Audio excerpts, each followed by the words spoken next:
Wish you a very good morning to all of you. How are you all? I hope you all are doing good.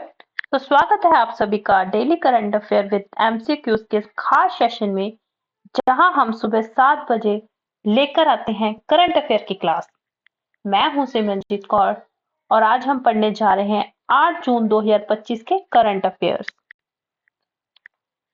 अगर आप Haryana CET 2025-26 की preparation कर रहे हो तो आप इस बुक के जरिए अपनी प्रेपरेशन और बेटर कर सकते हो।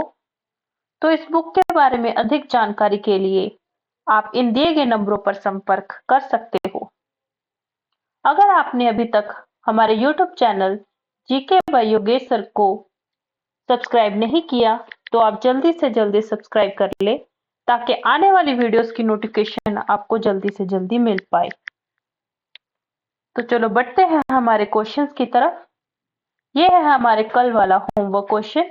तो चलो देखते हैं कल वाले होमवर्क क्वेश्चन का आंसर। तो कल वाला होमवर्क क्वेश्चन था, विश्व पर्यावरण दिवस 2024 की थीम क्या थी? तो इसका सही आंसर था, हमारी जमीन हमारा भविष्य, हम पृथ्वी पुनर्स्थापन की पीढ़ी हैं, land restoration, desertification and drought resilience. तो वर्ल्ड एनवायरनमेंट डे 2024 की थीम क्या थी? Land restoration, desertification and drought resilience. तो चलो बढ़ते हैं आज के क्वेश्चंस की तरफ। तो आज का हमारा सबसे पहला क्वेश्चन है, हाल ही में विश्व कीट दिवस कब मनाया गया? When was World Pest Day recently celebrated? तो कब मनाया गया? 4 जून, 6 जून, 5 जून या इनमें से कोई नहीं?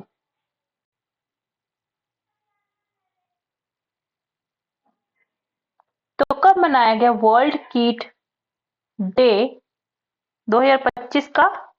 तो मनाया गया 6 जून, ऑप्शन बी। तो जो वर्ल्ड पेस्ट डे 2025 है वो कब मनाया गया? 6 जून को। और हर साल 6 जून को पूरे वर्ल्ड में यह दिवस मनाया जाता है। और इस दिवस का उद्देश्य क्या है?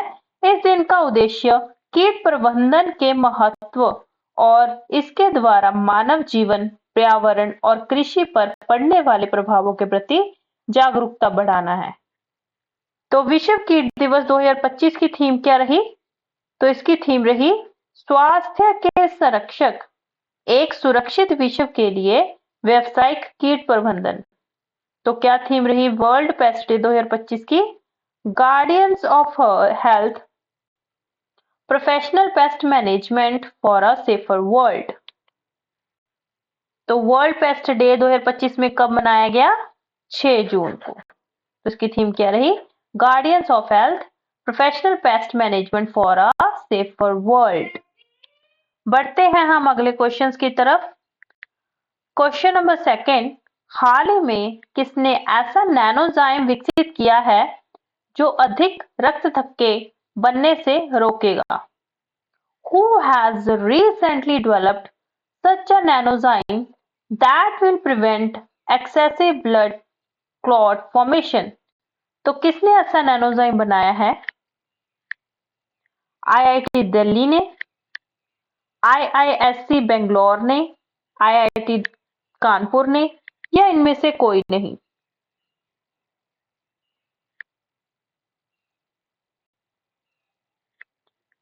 तो किसने ऐसा नैनोजाइम बनाया है? तो ये है हमारा ऑप्शन बी, आईआईएससी बेंगलोर ने। तो आईआईएससी बेंगलोर, जिसको हम Indian institute of science, Indian institute of science भी कहते हैं, इंडियन इंस्टीट्यूट ऑफ साइंस भारतीय विज्ञान संस्थान के शोधकर्ताओं ने पल्मोनरी थ्रोम्बोम्बोलिज्म और कोविड-19 संबंधित थ्रोम्बोसिस जैसी स्थितियों के कारण होने वाली असामान्य रक्त के थक्के को ठीक करने के लिए एक धातु आधारित नैनोजाइम विकसित किया है। तो ये नैनोजाइम किसने बनाया है? आईआईएससी बेंगलोर ने। और अगर हम आईआईएससी बेंगलोर की बात करें तो इसकी स्थापना कब हुई थी? तो इसकी स्थापना 1909 में हुई थी। और इसकी किसने की थी स्थापना? इसकी स्थापना की थी जमशेदजी टाटा जी ने। तो इसकी स्थापना किसने की थी? जमशेदजी टाटा जी ने। और यह पहल किसके द्वारा की थी? जमशेदजी टाटा जी द्वारा की गई थी, जो ब्रिटिश सरकार व मैसूर के महाराजा की मदद से की गई थी। और इसकी जो लोकेशन है वो कहां पर है? वो है बेंगलुरु कर्नाटका। बेंगलुरु कर्नाटका में इसकी लोकेशन है। और इसके जो मेजर फेमस रिसर्च एरिया है, प्रसिद्ध अनुसंधान क्षेत्र, वो कौन कौन से हैं? Aerospace, nano technology, computer science, biotechnology, material science. तो आईआईएससी बेंगलोर कब बना था? 1909 में। और जो नैनोजाइम विकसित किए गए हैं वो किसके द्वारा किए गए हैं? आईआईएससी बेंगलोर के द्वारा। तो चलो बढ़ते हैं हमारे नेक्स्ट क्वेश्चन की तरफ। हाल ही में किसे प्रधानमंत्री की आर्थिक सलाहकार परिषद का अध्यक्ष नियुक्त किया गया है? Who has recently been appointed as chairman of Prime Minister's Economic Advisory Council? तो किसे chairman of prime ministers economic advisory council किया गया है? प्रतीक शर्मा को, अश्विनी लोहानी जी को, एस महेंद्र देव जी को, या इनमें से कोई नहीं? तो किसे अपॉइंट किया गया है? तो वो है हमारे एस महेंद्र देव, ऑप्शन सी। तो ये है एस महेंद्र देव जी। इनको प्रधानमंत्री की आर्थिक सलाहकार परिषद के अध्यक्ष के लिए नियुक्त किया गया है। तो जो एस महेंद्र देव जी हैं उनके बारे में थोड़ा देख लेते हैं। तो जो प्रख्यात अर्थशास्त्री एस महेंद्र देव हैं, उनको प्रधानमंत्री की आर्थिक सलाहकार परिषद का नया अध्यक्ष नियुक्त किया गया है।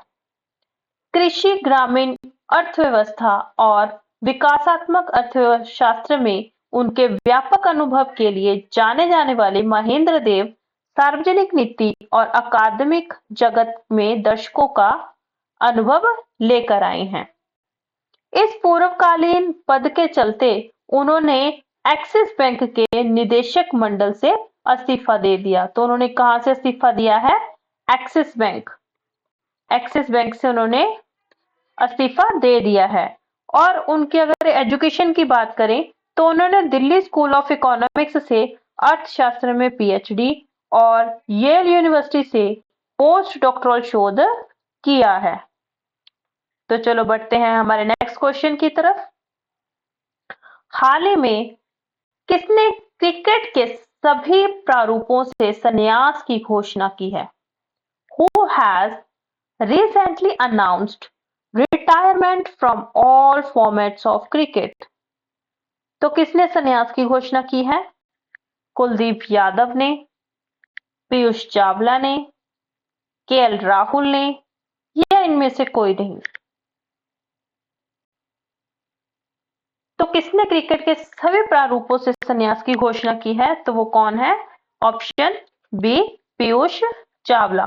तो पीयूष चावला जी ने क्रिकेट के सभी प्रारूपों से संन्यास की घोषणा की है। तो ये हैं पीयूष चावला जी।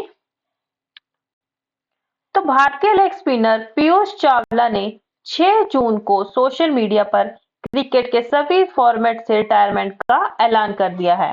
चावला 2007 के T20 वर्ल्ड कप और 2011 के वनडे वर्ल्ड कप जीतने वाली टीम का इंडिया का हिस्सा रहे।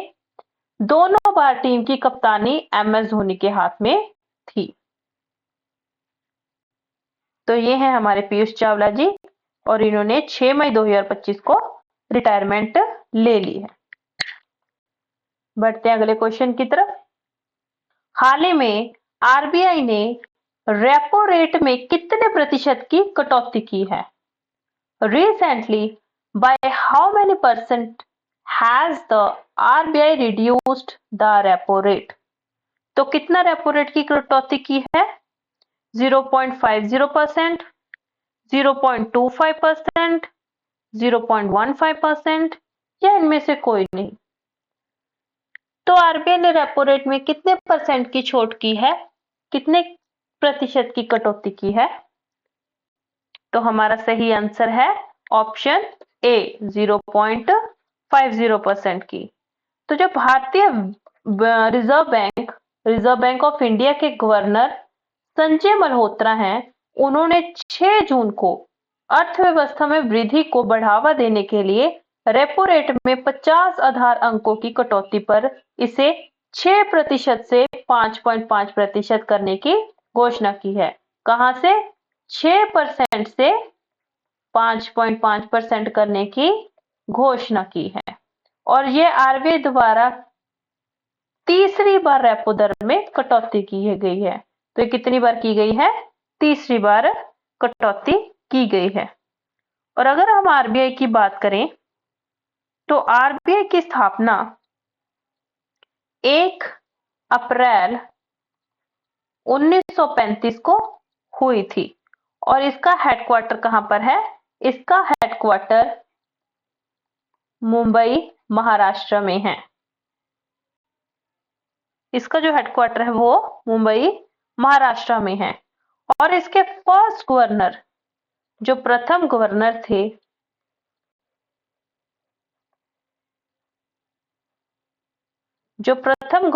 थे, अंग्रेज, उनका क्या नाम था?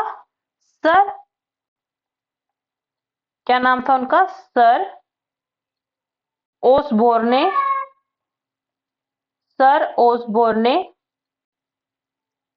स्मिथ। सर ओसबोर्ने स्मिथ उनका नाम था। ये थे ब्रिटिशर। और जो हमारे इंडिया के फर्स्ट इंडियन, ये थे ब्रिटिशर। और जो हमारे इंडियन प्रथम गवर्नर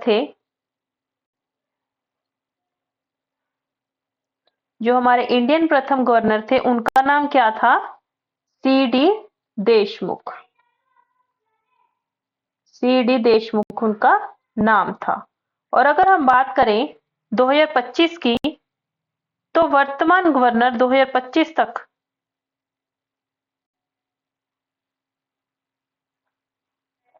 कौन है? तो 2025 तक वर्तमान गवर्नर कौन है?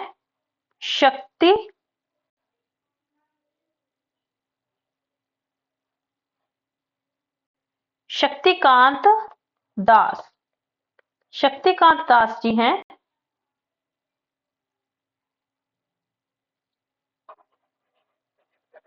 तो 2025 के जो वर्तमान गवर्नर है वो कौन है? शक्तिकांत दास जी। तो वो कौन है? शक्तिकांत दास जी। तो आरबीआई की इस्टेब्लिशमेंट कब हुई थी? 1 अप्रैल 1935 को। बढ़ते हैं हम अगले क्वेश्चन की तरफ। हाल ही में किसे टीवीएस मोटर का अध्यक्ष नियुक्त किया गया है? Who has recently been appointed as chairman of TVS Motor? तो टीवीएस मोटर का अध्यक्ष किसे नियुक्त किया गया है? जसवीर सिंह को, सुदर्शन वेन्यू को, राजीव मेमानी को, या इनमें से कोई नहीं?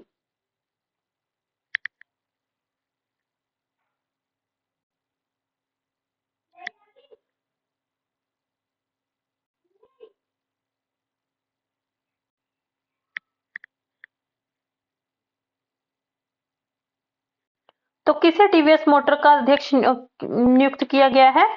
तो हमारा सही answer option B Sudarshan venue को। तो ये हैं सुदर्शन वेन्यू जी।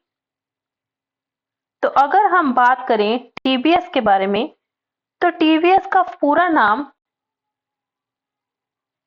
टीवीएस मोटर कंपनी लिमिटेड है। और इसकी स्थापना कब हुई थी? इसकी स्थापना 1978 में हुई थी। और इसके फाउंडर कौन रह चुके हैं? इसके फाउंडर कौन थे? TV. Sundaram Iyer. TV. Sundaram Iyer. TV. Sundaram Iyer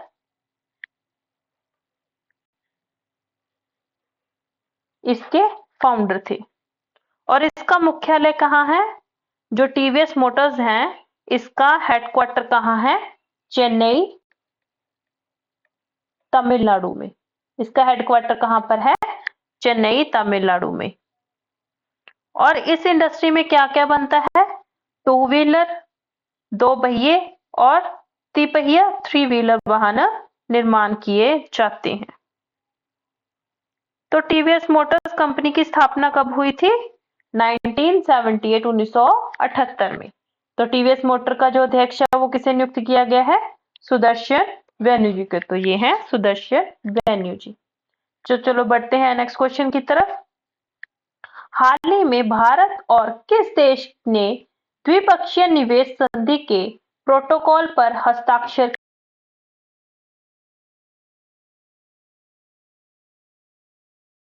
A protocol on the bilateral investment treaty। तो कौन से भारत के साथ मिलकर किस देश ने इस संधि पे साइन किए हैं? उज्बेकिस्तान, ताजिकिस्तान, किर्गिस्तान या इनमें से कोई नहीं? तो किसने साइन किए हैं? तो वो किए हैं किर्गिस्तान ने। तो ये है ऑप्शन नंबर सी। तो ये है किर्गिस्तान का मैप। तो भारत और किर्गिस्तान ने नई दिल्ली में द्विपक्षीय निवेश संधि के प्रोटोकॉल पर हस्ताक्षर किए हैं। तो इन्होंने हस्ताक्षर कहां पर किए हैं? न्यू दिल्ली में।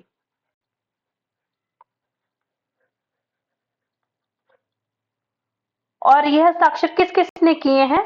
यह हस्ताक्षर नई दिल्ली में केंद्रीय वित्त मंत्री निर्मला सीतारमन और किर्गिस्तान के विदेश मंत्री जीनबेक कुलुबाय मोल्दोकानोविच ने इन समझौतों पर हस्ताक्षर किए हैं।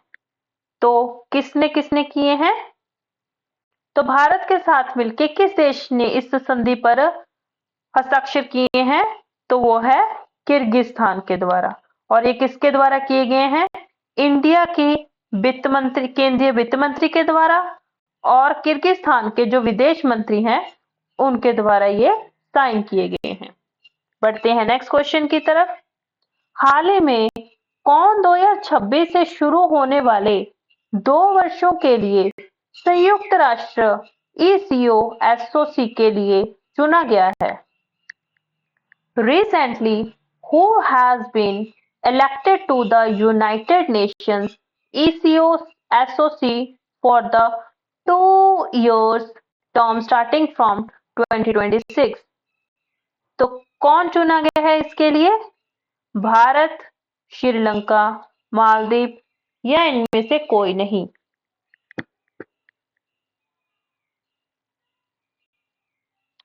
तो हमारा सही आंसर है ऑप्शन नंबर ए, हमारा इंडिया। तो ये है हमारे इंडिया का नक्शा। तो भारत को 2 सालों के लिए 2026 और 2028 तक की अवधि के लिए संयुक्त राष्ट्र की आर्थिक और सामाजिक परिषद के लिए चुना गया है। तो भारत को 2 साल के लिए चुना गया है। बढ़ते हैं अगले क्वेश्चन की तरफ। हाल ही में TCL इंडिया ने किसे अपना ब्रांड एम्बेसडर बनाया है?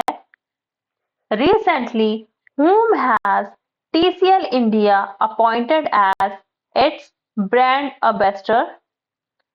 Options are विराट कोहली, रणवीर सिंह, शाहिद कपूर या फिर रोहित।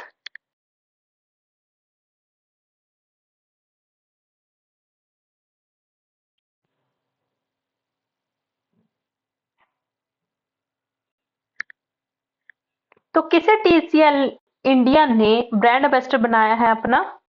तो किसे बनाया है? Rohit Sharma, option D. तो ये है रोहित शर्मा। तो TCL ने इनको अपना ब्रांड एम्बेसडर बनाया है। तो TCL इंडिया एक अग्रणी उपभोक्ता इलेक्ट्रॉनिक ब्रांड ने आधिकारिक रूप से भारतीय क्रिकेट के दिग्गज रोहित शर्मा के साथ अपनी ब्रांड एम्बेसडर साझेदारी की को दूसरे वर्ष के लिए नवीनीकरण करने की घोषणा की है। यह साझेदारी ब्रांड के मास्टर द मूवमेंट अभियान के तहत भावनात्मक जुड़ाव, तकनीकी नवाचार और समुदाय आधारित पहलों को आगे बढ़ाने की दिशा में एक मजबूत कदम है।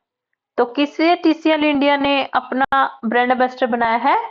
रोहित शर्मा को, और यह एक बहुत बढ़िया क्रिकेटर है। तो अगर हम बात करें टीसीएल की, तो टीसीएल का फुल फॉर्म पूरा नाम है the creative life. The creative life इसका पूरा नाम है और इसकी स्थापना 1981 में चीन में हुई थी। और इंडिया की अगर बात करें, इंडिया में इसका संचालन कब हुआ? तो इंडिया में यह 2004 के आसपास अपना व्यापार शुरू कर पाई है। और अगर हम हेडक्वार्टर की बात करें तो इंडिया में इसका हेडक्वार्टर कहाँ पे है? नोएडा यूपी उत्तर प्रदेश में। नोएडा यूपी उत्तर प्रदेश में इसका मुख्यालय है। और अगर हम इसकी विशेषता स्पेशलिटी की बात करें तो टीसीएल दुनिया की शीर्ष 3 टीवी निर्माताओं में से एक है और टीसीएल के TV AI 4K UHD Android OS और QLED तकनीक पर आधारित होते हैं। तो ये था हमारे टीसीएल के बारे में। तो टीसीएल की फॉर्म जो फुल फॉर्म है वो क्या है? The creative life. और 1981 में ही ये चाइना में इस्टेब्लिश हुई थी और अपने इंडिया में 2004 के आसपास आई थी। और अगर इसके हेडक्वार्टर की बात करें तो इसका हेडक्वार्टर अपने इंडिया में नोएडा यूपी में है। तो चलो बढ़ते हैं हमारे नेक्स्ट क्वेश्चन की तरफ।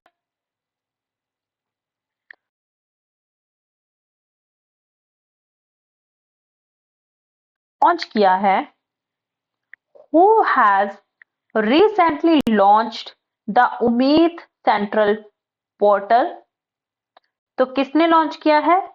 नरेंद्र मोदी जी ने, अमित शाह ने, किरण रिजिजू ने, या इनमें से कोई नहीं? तो किसने उम्मीद सेंट्रल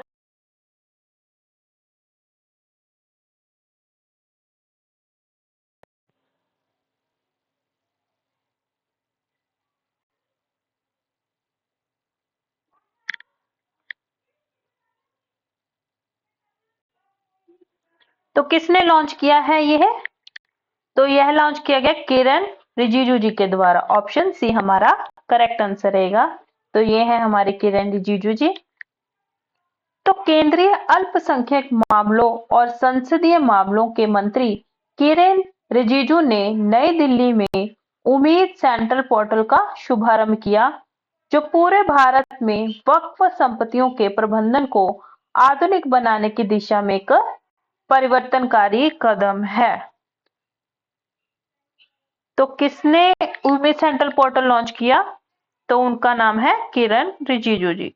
तो अगर हम उम्मीद की बात करें तो उम्मीद का पूरा नाम understanding the marginalised and empowering through enterprise development है। और अगर इसके ऑब्जेक्टिव की बात करें तो इसका ऑब्जेक्टिव है महिला स्व सहायता समूहों को आर्थिक, सामाजिक और डिजिटल रूप से सशक्त बनाना। तो इसका मेन ऑब्जेक्टिव ये है। और अगर ये कहें कि इसकी शुरुआत किसने की, तो इसकी शुरुआत भारत सरकार के ग्रामीण विकास मंत्रालय द्वारा की गई थी।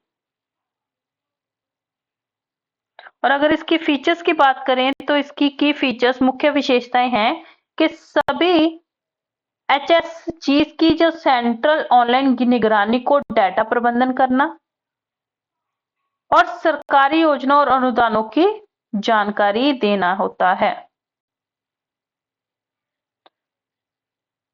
तो जो उम्मीद सेंट्रल पोर्टल है वो किसके द्वारा लॉन्च किया गया? किरण रिजिजू जी के द्वारा। बढ़ते हैं हमारे नेक्स्ट क्वेश्चन की तरफ। कौन सी राज्य सरकार प्लास्टिक प्रदूषण रोकने के लिए स्कूली छात्रों को स्टील की बोतलें देगी? Which state government will provide steel bottles to school students to prevent plastic pollution? Gujarat, Himachal, पश्चिम बंगाल या इनमें से कोई नहीं?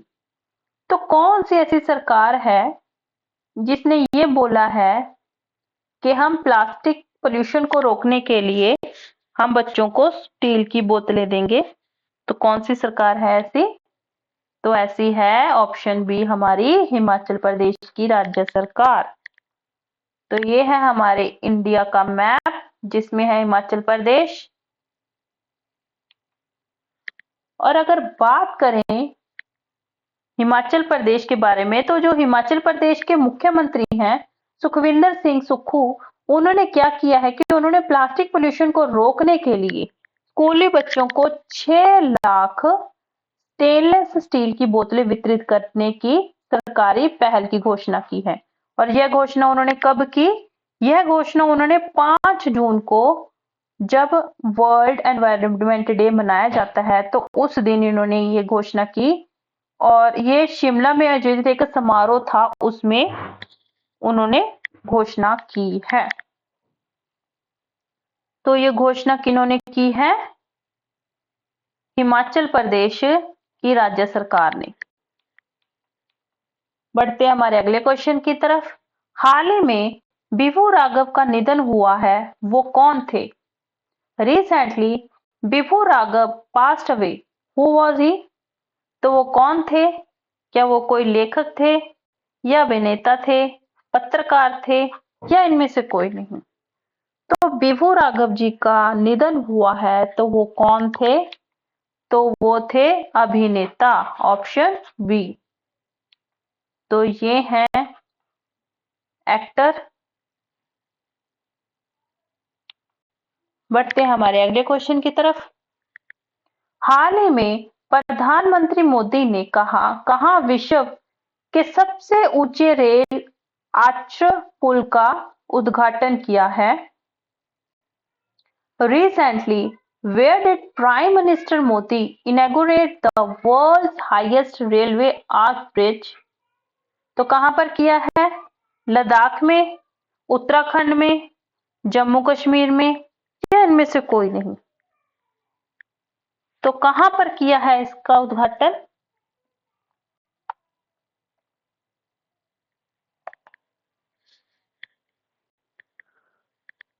तो इसका उद्घाटन Jammu Kashmir, option number C में किया गया है। तो यह है हमारे इंडिया का मैप और ये है जम्मू कश्मीर। तो यह है नरेंद्र मोदी जी, इन्होंने यहाँ पर इसकी स्थापना की है।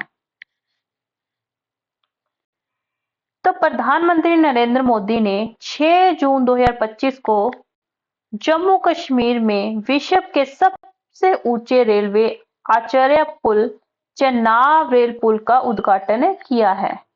यह ऐतिहासिक अवसर उधमपुर, श्रीनगर, बारामूला रेल लिंक परियोजना की पूर्णता को चिन्हित करता है, जो 42 वर्षों से निर्माणाधीन थी और जिसका उद्देश्य कश्मीर घाटी को राष्ट्रीय रेल नेटवर्क से जोड़ना था।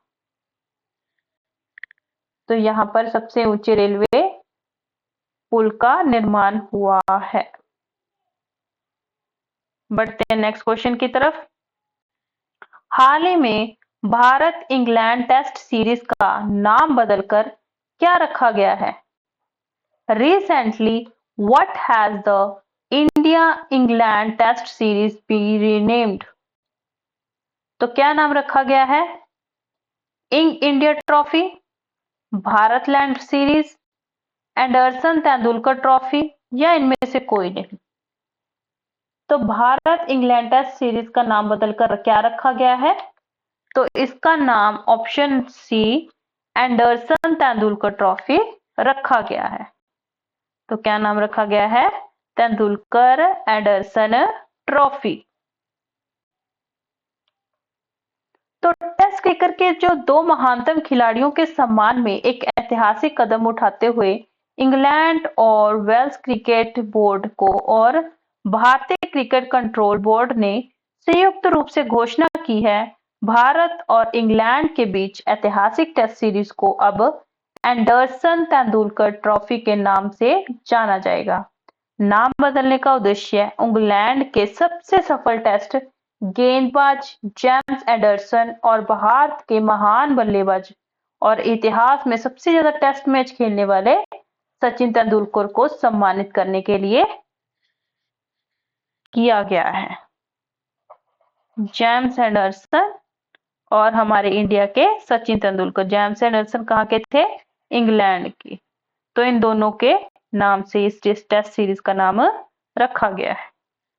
तो ये हैं हमारे तेंदुलकर जी और ये हैं एंडरसन जी। बढ़ते हैं नेक्स्ट क्वेश्चन की तरफ। हाल ही में ली जेम्यूंग को किस देश का राष्ट्रपति निर्वाचित किया गया है? Recently, Lee Jae-myung has been elected as the president of which country? तो कहाँ का उन्हें राष्ट्रपति घोषित किया गया है? सिंगापुर का, मलेशिया का, वियतनाम का या दक्षिण कोरिया का? तो ली जे-म्यूंग को किस देश का राष्ट्रपति निर्वाचित किया गया है? तो option D is correct answer, दक्षिण कोरिया का। तो ये है ली जे-म्यूंग। तो ये है साउथ कोरिया का मैप। तो आज का ये लास्ट क्वेश्चन था और ये है हमारा होमवर्क क्वेश्चन। इसका आंसर आप कमेंट बॉक्स में जरूर बताना। तो हाल ही में किसने एक पेड़ मां के नाम 2.0 लॉन्च किया है? Who has recently launched एक पेड़ मां के नाम 2.0? तो यह किसने लॉन्च किया है? इसका आंसर आप कमेंट बॉक्स में जरूर बताना। Thank you very much. आज की क्लास यहीं पर समाप्त होती है। आपका बहुत बहुत धन्यवाद और कमेंट बॉक्स में अपनी बहुमूल्य राय जरूर दें और इस क्वेश्चन का आंसर जरूर दें। मिलते हैं कल सुबह 7 बजे नए करंट अफेयर के साथ। Thank you very much.